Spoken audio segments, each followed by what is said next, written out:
Sarah's eyes opened slowly, the harsh hospital lights making her squint. Her head felt heavy like it was filled with cotton. She tried to remember where she was, but everything seemed fuzzy. A gentle hand touched her shoulder, and she turned to see a man in a white coat sitting beside her bed. "You're awake," he said softly, his voice filled with relief. "I was so worried about you." Sarah stared at him, trying to place his face. He had kind brown eyes and graying hair at the temples. He looked familiar, but she couldn't remember from where. "Who are you?" she whispered, her throat dry and scratchy. The man's face fell slightly. "It's me, David, your husband." He reached for her hand, but Sarah pulled it away instinctively. "Husband?" The word felt strange in her mouth. She looked down at her left hand and saw a beautiful diamond ring she didn't remember putting on. "I don't understand." Dr. Martinez, the neurologist, entered the room with a clipboard. "Mrs. Thompson, how are you feeling?" He noticed the confusion on Sarah's face and the distressed look on David's. "The amnesia is temporary in most cases. You had a severe concussion from the car accident. Some memory loss is normal." Sarah touched her head and felt a bandage. Car accident? She couldn't remember any accident. In fact, the last thing she clearly remembered was being with someone else entirely. Someone with dark hair and a crooked smile who made her laugh until her sides hurt. "Jake," she whispered without thinking. David's face went pale. "Who's Jake?" Sarah looked at him, genuinely confused. I don't know why I said that name." But even as she spoke, images flashed through her mind. Jake's apartment with its messy kitchen. Jake playing guitar on his old couch. Jake kissing her goodbye before she left for work. The doctor cleared his throat. "Memory can be tricky after head trauma. Sometimes patients remember things from different time periods out of order. Mrs. Thompson, you and your husband have been married for 2 years. You live in the house on Maple Street." Sarah nodded, but nothing felt right. The house on Maple Street meant nothing to her. This man calling himself her husband was a stranger. Yet everyone seemed so certain, so matter-of-fact about her life. Over the next few days, David brought photo albums to the hospital. Pictures of their wedding, their honeymoon in Italy, birthday parties with friends she didn't recognize. In every photo she was smiling, looking happy, but she felt like she was looking at someone else's life. "Tell me about how we met," Sarah asked one afternoon. David's eyes lit up. "You came to the emergency room with food poisoning. I was the attending physician. You were so embarrassed, throwing up in front of a doctor, but I thought you were beautiful even then. I broke protocol and asked you out after your treatment." The story sounded romantic, but it stirred no memories for Sarah. Instead, she kept having flashes of a different life. A small apartment above a bookstore. The smell of old books and coffee. Someone reading poetry aloud while she cooked dinner. Her sister Emma visited daily, bringing flowers and magazines. "You scared us all," Emma said, arranging daisies in a vase. "The police said the other driver ran a red light. Thank God David was already at the hospital when they brought you in." Sarah watched her sister's face carefully. Emma seemed genuine, concerned, but there was something in her eyes that Sarah couldn't quite read. "Emma, did I ever mention someone named Jake to you?" Emma's hand stilled on the flowers.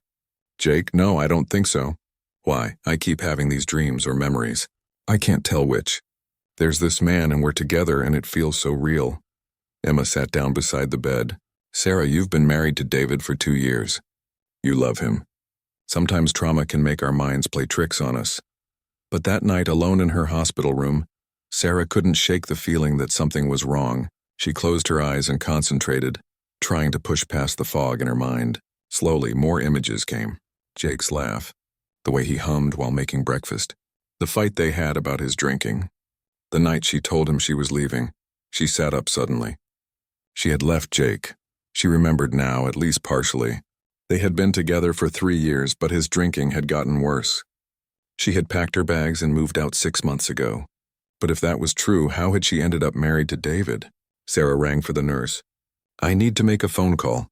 "It's very late, Mrs. Thompson. Can it wait until morning?" "Please, it's important." The nurse brought her a phone, and Sarah dialed the number that came to her automatically. Jake's number. It rang several times before a sleepy voice answered. "Hello? Jake?" Sarah's heart pounded. There was a long pause. "Sarah? Jesus, where are you? I've been looking for you for months. You just disappeared. Months? What do you mean, months?" You left your apartment 6 months ago, but you never showed up at the new place you said you'd rented. Your sister said you'd gone away for a while, needed space. I've been calling Emma, but she won't tell me where you are. Sarah felt sick. Jake, I'm in the hospital. I was in a car accident, and they're saying I'm married to someone else. I don't remember any of it. Married? Sarah, that's impossible.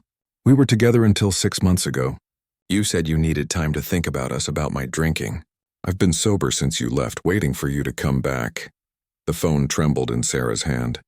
I need to see you. Which hospital? I'm coming right now. Sarah gave him the information and hung up. Her mind was racing. If Jake was telling the truth, then what had happened in those missing 6 months? How had she gone from leaving Jake to being married to a doctor she couldn't remember meeting? She looked at the wedding ring on her finger. It was beautiful, expensive, but it felt foreign on her hand. Nothing about this life felt like hers. The clothes David had brought from home were too formal, too conservative for her taste. The perfume smelled wrong. Even the photos looked staged somehow. Sarah made another call, this time to directory assistants. I need the number for the county clerk's office. She had to know when this marriage had taken place. She had to find out what had happened to those missing months of her life. As she waited for Jake to arrive, Sarah stared out the hospital window at the city lights. Somewhere out there was the truth about what had happened to her, and she was beginning to suspect that the truth might be more disturbing than anyone wanted her to remember. Jake arrived at the hospital just before dawn, looking like he hadn't slept in weeks. His dark hair was messy and his clothes were wrinkled, but when Sarah saw him through the small window in her door, her heart jumped with recognition. This face she knew. This person belonged in her memories. When he entered the room, they stared at each other for a long moment. Jake's eyes were red-rimmed and his hands shook slightly. God, Sarah, I thought something terrible had happened to you. Something did happen to me, Sarah said quietly. I just don't know what. Jake pulled a chair close to her bed. Tell me everything you remember. Sarah explained about waking up married to David, about the missing months, about the photos and the life that didn't feel like hers. As she spoke, Jake's expression grew darker. Sarah, 6 months ago you found out I'd been drinking again. You were so angry, so hurt.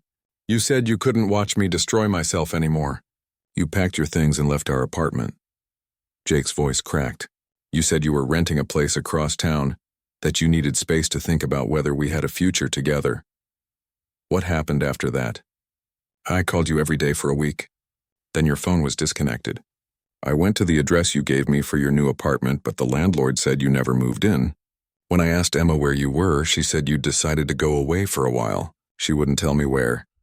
Sarah felt a chill run down her spine. Emma knew where I was? She said you'd asked her not to tell me, that you needed time to heal and figure out what you wanted. Jake leaned forward. Sarah, I got sober the day you left. I've been going to meetings, seeing a counselor. I wanted to prove to you that I could change. Before Sarah could respond, the door opened and David walked in carrying coffee and pastries. When he saw Jake, his face went rigid. Who is this? David asked, his voice sharp. This is Jake, Sarah said, watching David's reaction carefully. He says we were together before my accident. David set down the coffee with shaking hands. Sarah, you're confused. The head injury is making you mix up past and present. This man is from your past before we met. Jake stood up slowly. I'm sorry, but who exactly are you? I'm Dr. David Thompson, Sarah's husband. Husband? Jake's voice rose. That's impossible. Sarah and I were together until 6 months ago. She never mentioned being married to anyone. David's face flushed red. You're obviously some ex-boyfriend trying to take advantage of a woman with memory loss. I'm calling security. Wait, Sarah said firmly. David, if Jake is just some ex, then why do I remember him so clearly when I can't remember anything about our marriage? The room fell silent. David and Jake stared at each other like two animals circling. Sarah felt the tension between them. But she also noticed something else. David looked nervous, almost scared. I'm going to call Emma, Sarah said. She's the only one who might know what really happened. David quickly reached for her hand. Sarah, please don't upset yourself. Your sister is just trying to protect you. The doctor said stress could make your recovery slower. But Sarah was already dialing. Emma answered on the second ring. Sarah, is everything okay? It's very early. Emma, I need you to tell me the truth. Where was I for the 6 months before my accident? There was a long pause. Sarah, we've talked about this. You were taking time for yourself. That's not an answer. Jake is here, and he says I never moved to the apartment I told him about. He says you wouldn't tell him where I was. Another pause, longer this time. Sarah, you need to focus on getting better. Emma, I'm going to ask you one more time. Where was I? Sarah heard her sister take a shaky breath. You were staying with David. The room went dead quiet. Jake turned to stare at David, whose face had gone white. Staying with David, how? Sarah pressed. You met him at the hospital when you had food poisoning, just like he said. But Sarah, you were so hurt about Jake, so lost. David offered to help you. He said you could stay at his place until you figured things out. Sarah felt her heart pounding. For 6 months, he was taking care of you. You were depressed, not eating well. David made sure you got better. Jake's voice was deadly quiet. When did they get married? Emma's voice was barely a whisper. Last month. Sarah stared at David, who couldn't meet her eyes. Last month? We've only been married for 1 month? Emma, Jake said, taking the phone. This is Jake. I need you to tell me exactly what happened. Jake, I can't. I promised David I wouldn't interfere. Promised David? Jake's voice was getting louder. What kind of hold does this guy have over Sarah's family? Sarah grabbed the phone back. Emma, please. I need to know the truth. Her sister started crying. Sarah, you weren't yourself. After you left Jake, you were so broken. You wouldn't eat, wouldn't sleep. When you got food poisoning and ended up in the emergency room, you were so thin and weak. David was concerned. He offered to let you stay with him while you recovered. And then what happened? You moved into his guest room. He took care of you, made sure you ate, took you to therapy appointments. But Sarah, you weren't getting better. You were getting worse. Sarah's hands were shaking now. Worse how? You were confused all the time. You'd forget conversations we'd had. Sometimes you didn't recognize me when I came to visit. David said it was severe depression, that you needed more help than he could give you at home. Jake snatched the phone back. Are you telling me Sarah was having memory problems before the accident? David said it was temporary. He was giving her medication to help with the depression and anxiety. He said she'd get better. Sarah looked at David, who was backing toward the door. What medication? David's voice was barely audible. Just something to help you sleep, to calm your anxiety. What kind of medication? Jake demanded. David didn't answer. He was looking at Sarah with an expression she couldn't read. Fear? Guilt? Something else? Jake moved closer to David. I'm asking you again. What were you giving her? She was severely depressed. She needed help. That's not an answer. Jake pulled out his phone. I'm calling the police. No, David said quickly. You don't understand. Sarah came to me for help. She wanted to forget about you, about the pain you caused her. I was helping her heal. Sarah felt sick. Helping me forget? You were so hurt, so damaged by his drinking, by his lies. You begged me to help you move on. Jake's voice was ice cold. By drugging her? By making her marry you while she was out of her mind? David's composure finally cracked. She needed someone to take care of her. Someone stable, someone who could provide for her. You were a drunk who broke her heart. Sarah stared at this man who claimed to be her husband. The kind doctor who had seemed so concerned about her well-being. Did you drug me? David looked trapped. I gave you medication that any doctor would prescribe for severe depression. What kind of medication? Benzodiazepines for anxiety. Some mood stabilizers. Jake was already on his phone with 911. I need police and someone from the district attorney's office at City General Hospital immediately. I think we have a case of medical kidnapping and forced marriage. As Jake spoke to the emergency operator, Sarah looked at David one more time. How long were you planning to keep me drugged? David's eyes filled with tears. I love you, Sarah. I just wanted you to be happy. I wanted to give you a better life. By taking away my choice? Before David could answer, hospital security arrived, followed quickly by 2 police officers. As they began asking questions, Sarah realized that her accident might not have been an accident at all. And if David had been controlling her life for 6 months, what else had he done that she couldn't remember? Detective Maria Santos arrived at the hospital within an hour, accompanied by a representative from the district attorney's office. She was a no-nonsense woman in her 40s with sharp eyes that seemed to see everything. When she spoke to Sarah, her voice was gentle but professional.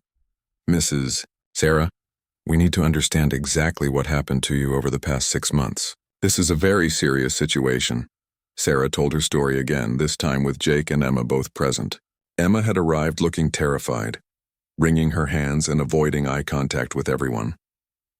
The detective took careful notes, occasionally asking pointed questions. Emma, you said Sarah was confused and having memory problems while staying with Dr. Thompson. Did you ever witness her taking medication? Emma nodded reluctantly. David would give her pills with her meals. He said they were for depression and anxiety. He's a doctor, so I trusted him.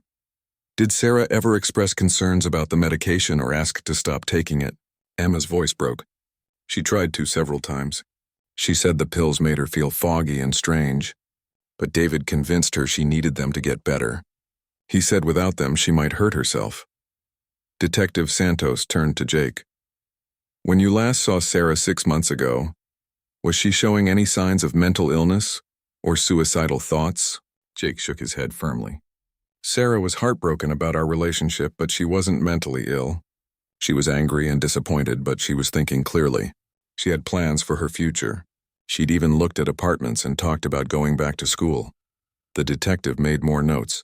Sarah, during the time you were staying with Dr. Thompson, do you remember agreeing to marry him?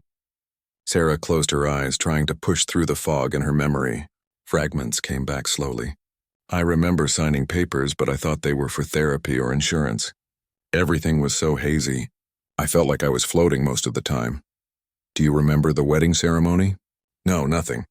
Sarah looked at Emma. Were you there? Emma nodded, tears streaming down her face. It was just at the courthouse. You seemed happy, but also distant, like you weren't quite there. David said you were nervous about getting married. Detective Santos exchanged a look with the DA representative. Dr. Thompson has agreed to speak with us voluntarily. He's maintaining that everything he did was to help you recover from severe depression. Can we test my blood for drugs? Sarah asked. To see what he was giving me. We've already requested that. The hospital is running a full toxicology panel. We should have results soon. Over the next few hours, Sarah learned more disturbing details about her missing months. Detective Santos had interviewed David separately and discovered that he had been documenting Sarah's treatment extensively. He had written detailed notes about her condition, her responses to medication, and her progress. He kept a journal, Detective Santos told Sarah privately.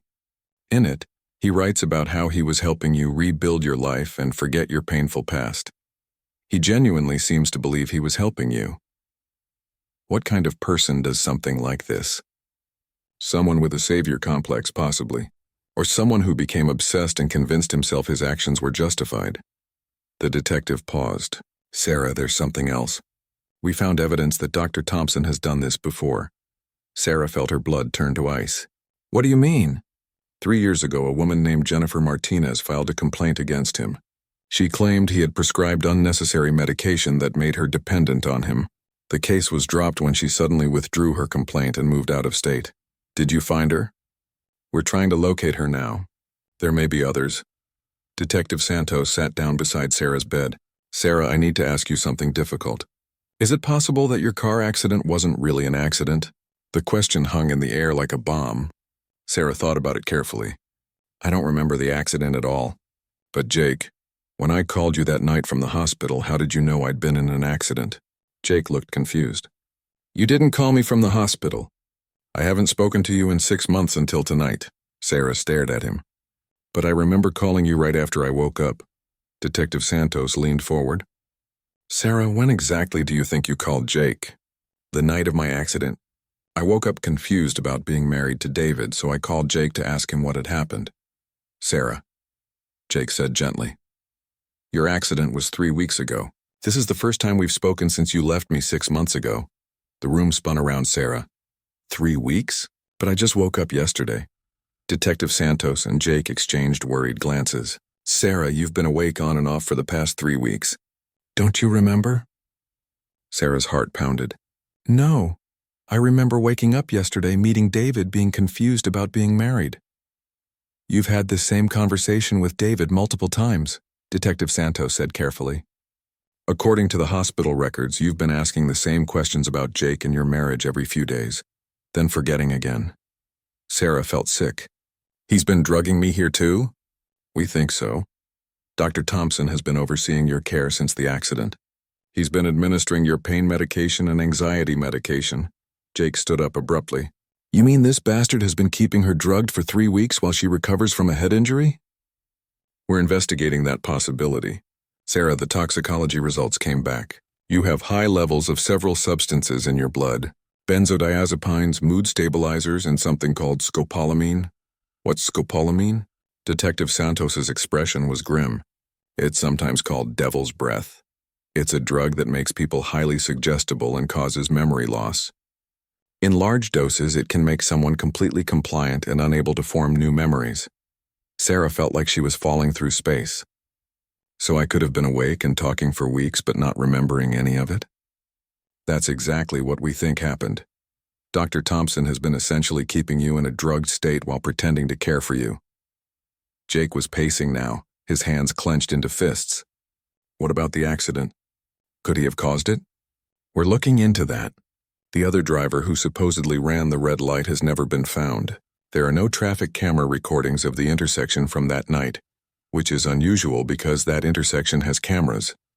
Sarah tried to process everything. So David might have drugged me for 6 months, married me while I was incapacitated, and then either caused my accident or taken advantage of it to keep controlling me. That's what the evidence suggests so far. Emma, who had been silent for most of the conversation, suddenly spoke up. There's something else you need to know. Everyone turned to look at her. The night before Sarah's accident, she called me. She sounded different, clearer than she had in months. She said she was starting to remember things, that something was wrong with the pills David was giving her. She said she was going to stop taking them and figure out what was happening to her. Detective Santos made urgent notes. Did she say anything about leaving Dr. Thompson? She said she was going to pack a bag and come stay with me. She was scared, but she was thinking clearly for the first time in months. Emma started crying again. The next morning, I got a call saying she'd been in an accident. Jake stopped pacing. So the night Sarah decided to escape, she mysteriously gets in a car accident that puts her back under David's control? That's what it looks like. Sarah stared out the hospital window, trying to piece together the nightmare her life had become. Somewhere in this building was a man who had stolen 6 months of her life, convinced her family he was helping her, and possibly tried to kill her when she started to remember. But now she was remembering, and she was going to make sure he paid for what he had done to her. The question was, how many other women had he done this to? And were any of them still out there, trapped in the same nightmare she was just waking up from? The next morning brought new revelations that made Sarah's blood run cold. Detective Santos returned with a thick file and a grim expression. She had been busy overnight digging into David Thompson's past and following leads that painted a disturbing picture. We found Jennifer Martinez, Detective Santos announced. She's alive, but she's been living under a different name in Oregon for the past 3 years. Sarah sat up straighter in her hospital bed. What did she tell you? Her story is remarkably similar to yours. She was going through a difficult divorce when she ended up in Dr. Thompson's emergency room with chest pains. He diagnosed her with severe anxiety and offered to help her through her crisis. Jake, who had spent the night in the chair beside Sarah's bed, leaned forward. Let me guess. He offered her a place to stay? Exactly. Jennifer was vulnerable, alone, and grateful for his help. She moved into his guest room just like Sarah did. He began giving her medication for anxiety and depression. The same drugs? The same cocktail. Benzodiazepines, mood stabilizers, and scopolamine. Within weeks, Jennifer was completely dependent on him. She couldn't think clearly, couldn't remember conversations, couldn't make decisions on her own. Sarah felt sick thinking about another woman going through the same nightmare. How long did it go on? 8 months. David convinced Jennifer to marry him while she was heavily medicated. He told her family that she was recovering from a nervous breakdown and needed to be protected from stress. How did she escape? Detective Santos opened her file. Jennifer's sister became suspicious when Jennifer missed their mother's funeral. The sister flew out from Chicago and was shocked by what she found. Jennifer was like a zombie, barely able to function. The sister threatened to call the police unless David let Jennifer leave with her immediately. Jake shook his head in disgust, and he just let her go? He didn't have much choice. The sister was a lawyer and knew something illegal was happening. David probably realized he couldn't risk the exposure. Why didn't Jennifer press charges? By the time she recovered enough to think clearly, months had passed.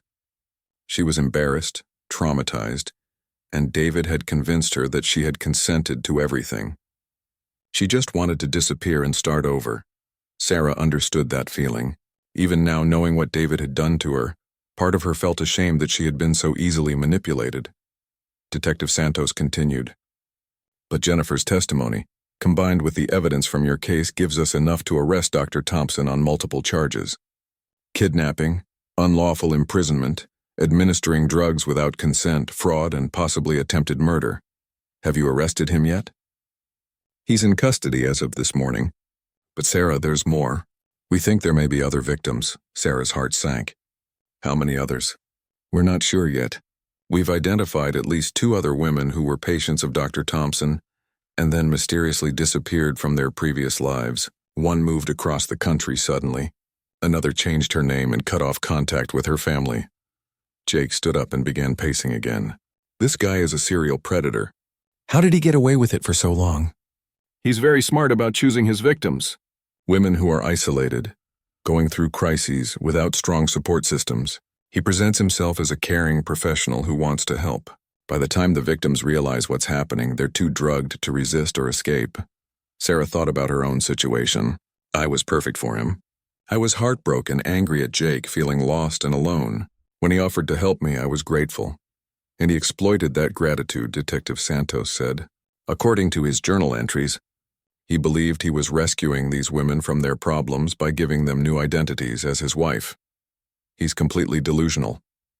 The psychiatric evaluation will determine his mental state. But delusional or not, he's dangerous. We need to make sure he never has the opportunity to do this to anyone else. Over the next few hours, Sarah learned more details about David's methods. He had a pattern of working extra shifts in the emergency room, specifically volunteering for cases involving women in crisis. He would identify potential victims and then gradually insert himself into their lives as a helper and protector. He has a house set up specifically for this, Detective Santos explained. The guest room where he kept you and the others has locks on the outside of the door. There are cameras throughout the house. He documented everything obsessively. Sarah shuddered. He was watching me constantly? We found hundreds of hours of video footage. Dr. Thompson recorded you sleeping, eating, taking medication. He documented your responses to different drug combinations. Jake's face was white with rage. He was experimenting on her? It appears so. He kept detailed notes about how different medications affected your behavior, your memory, your compliance level. Sarah felt violated all over again. Not only had David stolen her freedom and her memories, but he had treated her like a laboratory animal. What happens to the videos? They're evidence now. You won't have to watch them, but they'll be crucial for the prosecution. Emma, who had been quiet since arriving that morning, finally spoke. I should have known something was wrong. I should have done more to help you. Sarah reached for her sister's hand. Emma, he fooled everyone. He's a doctor. He seemed professional and caring. How could you have known? But you tried to tell me something was wrong. That day you called me before the accident, you said the pills were making you feel strange. I should have listened. Detective Santos looked at Emma with interest. Emma, we need you to think carefully about that phone call. What exactly did Sarah say? Emma closed her eyes, concentrating. She said she had stopped taking the pills for 2 days and her head was starting to clear. She said she was remembering things from before she moved in with David. She was scared because she was starting to realize how much time had passed. Did she say anything about David's behavior when she stopped taking the medication? She said he was getting angry when she refused the pills. He told her she was having a relapse and needed to take them for her own safety. But Sarah said she felt more like herself than she had in months. Jake interrupted. So when David realized he was losing control over Sarah, he arranged the accident? We're still investigating that, but it's looking more and more likely. The timing is too convenient to be coincidental. Sarah lay back against her pillows, overwhelmed by the magnitude of what had been done to her. How long will it take for the drugs to completely leave my system? The doctor who's overseeing your detox says probably another week or 2. Your memories should continue to improve as the medications clear out. And then what happens? Then you'll need to testify against Dr. Thompson. With your testimony, Jennifer's testimony, and the evidence we've gathered, we should be able to put him away for a very long time. Sarah nodded, determined to see justice done. But she also knew that the real work would begin after the trial. She would have to rebuild her life, recover from the trauma, and learn to trust again. 6 months of her life had been stolen, but she was determined not to let David Thompson steal her future as well. "There's one more thing," Detective Santos said quietly. "We found evidence that Dr. Thompson was planning to make your disappearance permanent." Sarah's blood turned to ice. "What do you mean?" "He had purchased a plane ticket to a non-extradition country, and he had started researching ways to have you declared legally incompetent so he could control your finances and medical decisions permanently." Jake grabbed Sarah's hand. "He was going to take you out of the country?" "It looks that way. If you hadn't started remembering and questioning the medication, you might have disappeared forever." Sarah squeezed Jake's hand tightly, grateful for the warmth of human contact after months of being isolated and controlled. She had come so close to losing herself completely, but now she was awake, she was remembering, and she was going to fight back with everything she had. 3 months later, Sarah sat in the courtroom listening to the prosecutor present the evidence against David Thompson. She had been dreading this day, but also looking forward to it. Finally, the man who had stolen 6 months of her life would face justice. As the drugs had cleared from her system, more memories had returned. She remembered David's house now, the locked bedroom, the constant surveillance. She remembered feeling confused and helpless, but also fighting against the fog in her mind, trying to stay aware of what was happening to her. The prosecution had built an overwhelming case. In addition to Sarah's testimony and Jennifer Martinez's similar account, they had found 2 more victims. Rebecca Chen had been kept for 4 months before her brother had tracked her down and threatened legal action. Maria Gonzalez had been drugged and controlled for nearly a year before. She had managed to escape during a medical emergency that had required her to be taken to a different hospital. "Defendant," the prosecutor said, addressing the jury, "used his position as a respected physician to prey on vulnerable women. He systematically identified victims who were isolated and in crisis, then used a combination of drugs and psychological manipulation to control them completely." Sarah watched David throughout the proceedings. He sat at the defense table looking nothing like the confident doctor she remembered from the hospital. He appeared smaller, somehow defeated. His lawyer was arguing for an insanity defense, claiming that David genuinely believed he was helping his victims. When it was Sarah's turn to testify, she walked to the witness stand on shaking legs. She had practiced this moment for weeks with the prosecutor, but facing David in person was harder than she had expected. "Sarah, can you tell the court about the first time you met the defendant?" the prosecutor asked. Sarah spoke clearly, describing her food poisoning, her vulnerability after leaving Jake, and David's offer to help her recover. She explained how grateful she had been for his kindness, how she had trusted him completely. "When did you first realize something was wrong?" "I started having memory problems almost immediately after moving into his house. I would have conversations with my sister that I couldn't remember. I would wake up not knowing what day it was. David convinced me it was severe depression. Did you ever try to stop taking the medication Dr. Thompson prescribed?" "Several times. But every time I tried, he would tell me I was having a relapse. He would say I might hurt myself if I didn't take the pills. I was so confused and scared that I believed him." The prosecutor showed the jury photos of David's house, including the locked bedroom and the hidden cameras. Sarah had to look away when they displayed screenshots from the surveillance videos showing her stumbling around in a drugged haze. "Sarah, do you remember agreeing to marry the defendant?" "No, I have no memory of that decision. According to my sister, I seemed happy but distant at the courthouse. I was heavily medicated at the time." During cross-examination, David's lawyer tried to suggest that Sarah had been genuinely suicidal and that David had saved her life. But Sarah was ready for these questions. "I was heartbroken about my relationship with Jake," she said firmly. "I was sad and confused about my future. But I was not suicidal. I had plans. I was looking at apartments and thinking about going back to school. I wanted to build a new life for myself, not disappear into someone else's idea of what my life should be." When Jennifer Martinez testified, her account was so similar to Sarah's that several jury members looked visibly disturbed. Jennifer had been kept for 8 months, during which time David had convinced her family that she was too fragile to handle any stress or unexpected visitors.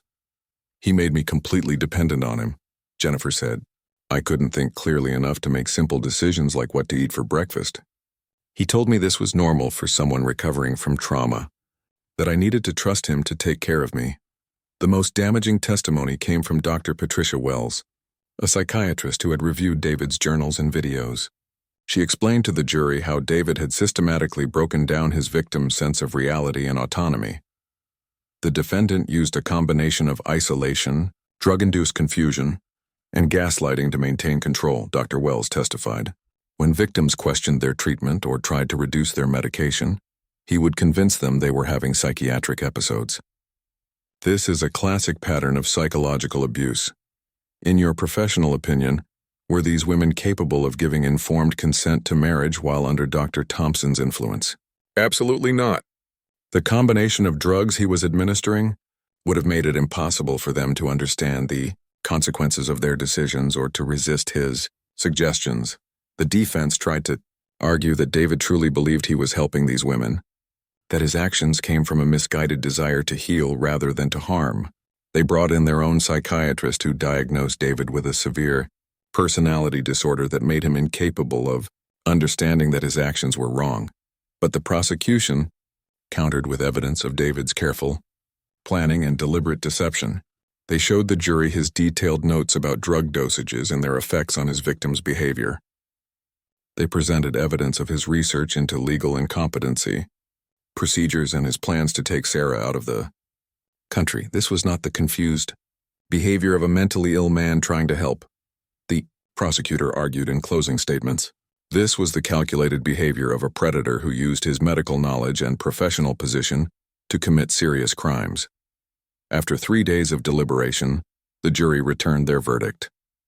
Guilty on all counts: kidnapping, unlawful imprisonment, administering controlled substances without consent, fraud, and attempted murder for the suspicious car accident.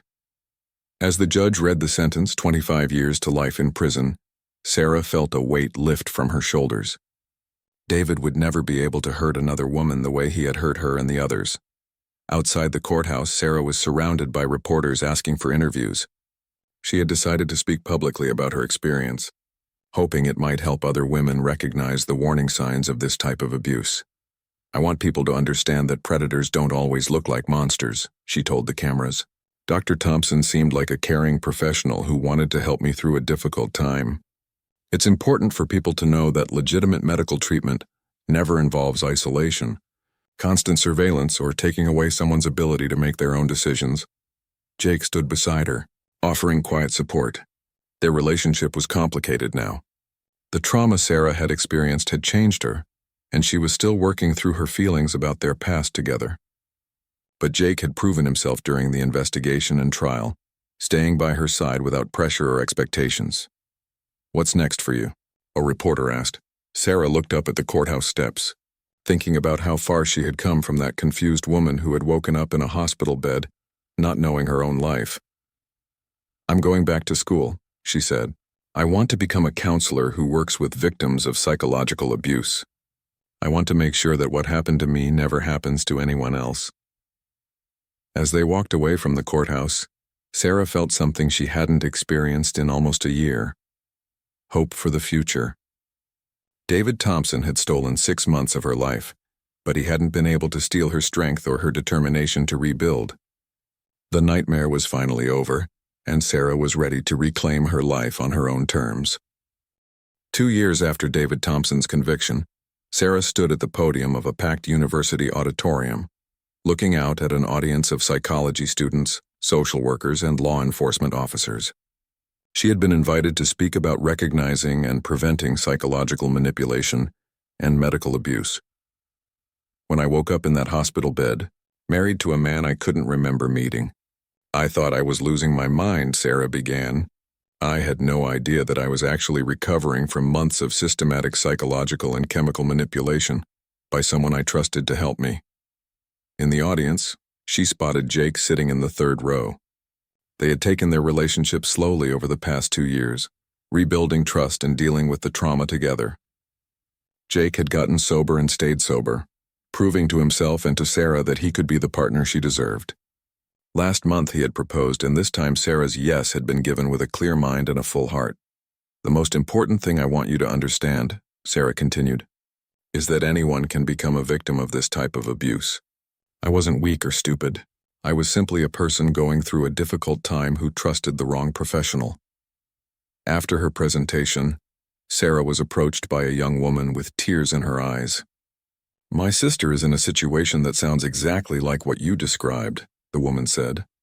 "She's been living with her therapist for 6 months. She seems different, confused. Her personality has completely changed." Sarah felt her heart clench.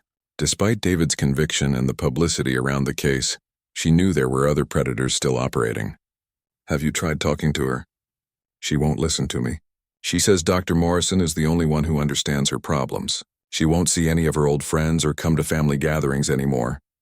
Sarah exchanged contact information with the woman and promised to connect her with Detective Santos, who had become an expert in these types of cases.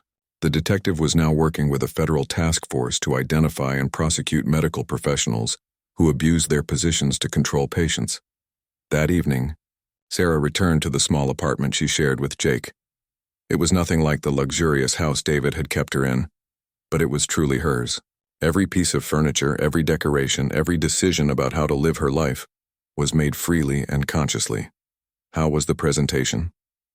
Jake asked, looking up from his laptop where he was working on an article about addiction recovery for a local magazine. "Good, but difficult. A woman approached me afterward about her sister. It sounds like another David Thompson situation." Jake set aside his laptop and pulled Sarah down beside him on the couch. "You can't save everyone, Sarah. You're already doing so much by speaking out and working with the police."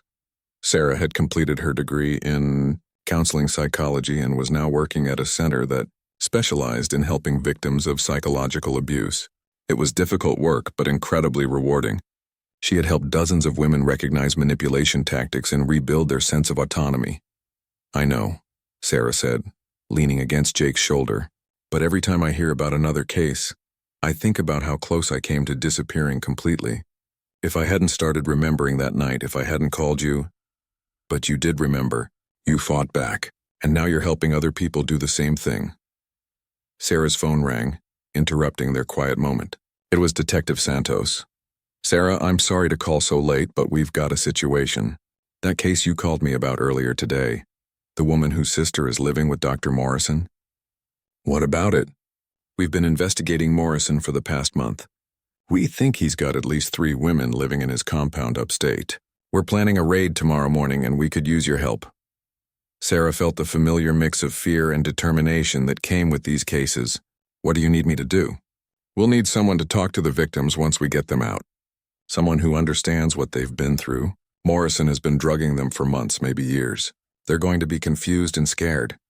Sarah looked at Jake, who nodded supportively. "I'll be there." The next morning, Sarah found herself standing outside a large house surrounded by federal agents and local police.